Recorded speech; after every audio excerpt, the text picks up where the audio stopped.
podcasts on UNC-TV.org are made possible through the financial contributions of viewers like you, who invite you to join them in supporting UNC-TV. For years, visitors have been flocking to a small air museum located at the Charlotte Douglas International Airport. Now the museum has grown thanks to a new addition.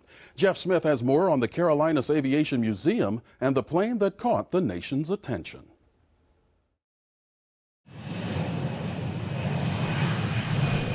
In the beginning, it was just one hangar and one plane, a vision of Floyd Wilson and his wife Lois. Our original hangar where the museum was established was the original hangar built on the Charlotte Airport by the WPA in 1936. That was a 100-foot by 100-foot hangar. It was used actively up until the late 1980s. When it was finally vacated. The museum was founded in 1991 and quickly grew to include many other aircraft. This was a wonderful collection of aircraft ranging from World War II vintage trainers and transports up through reasonably modern day, late 2006 vintage military aircraft. Where about 30 airplanes on display, all of them outside, and it was just a wonderful place to come for young and old to see aircraft. One of the most recognizable planes in the collection is a still-flying Piedmont Airlines DC-3, but soon the museum needed to move to make room for growth. Not just its own growth, but the needs of the airliners using the Charlotte Airport as well. The museum moved from the original 1936 hangar about a half a mile across the airport to the facilities that were formerly occupied by Wachovia Bank. That move was necessitated by the need to construct a new taxiway on the Charlotte Airport for safety reasons. The benefits of the new temporary storage facility was that it could hold many of the aircraft inside and out of the elements. Here at the airport, it's a pretty dirty environment, which may be a surprise to a lot of people. But the residue from the jet exhaust, the jet fuel that gets on the airplanes, the open space, the dust that blows regularly. And then, of course, there was no protection from the sun and the rain. And that was really hard on the finish of our aircraft. About halfway through the museum's temporary location was set to expire, a miracle landed for them that would make their new home a permanent one.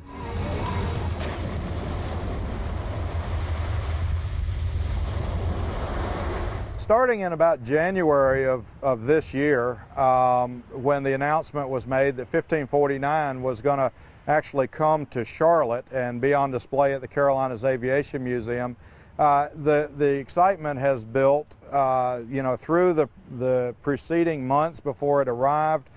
We had visitors coming in regularly saying, when is that airplane going to get here? I saw that you were getting the Hudson River airplane. When is it going to be here? It just felt like it was getting deeper and deeper. Now, visitors are pouring into the museum at a record-setting pace to see for themselves a piece of aviation history. The plane that was destined for Charlotte, but was forced to crash land into the Hudson River in New York after multiple geese flew into the aircraft's two engines. The images of the entire group of passengers and crew standing on the wings of the barely floating plane while rescue boats rushed to bring them ashore will live on in most people's minds as a true miracle on the Hudson. On a regular basis, we're seeing several hundred people a day in to view not just 1549, but the rest of our collection. Combat situation helps have someone in the back controlling the weapons so you can focus on flying the aircraft. Okay. The final layout of the re-put-together Miracle on the Hudson U.S. Airways aircraft is coming together in the main hangar while guests take in the history of aviation. Some of that history is located just outside the large hangar on the tarmac. In addition, the museum has a second hangar that will be used to showcase more aircraft, as well as being a maintenance center for guests to interact with volunteers who are fixing or building aircraft on site.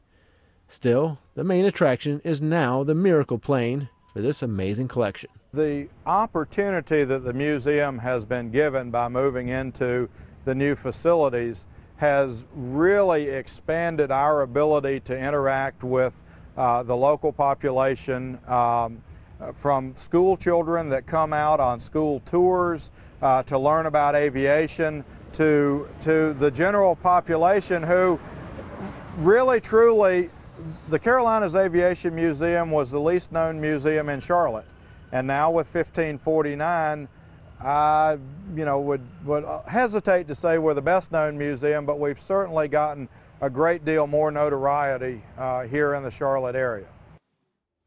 To learn more about the museum, go to our website, unctv.org/ncnow, and click on the link for Miracle on the Hudson.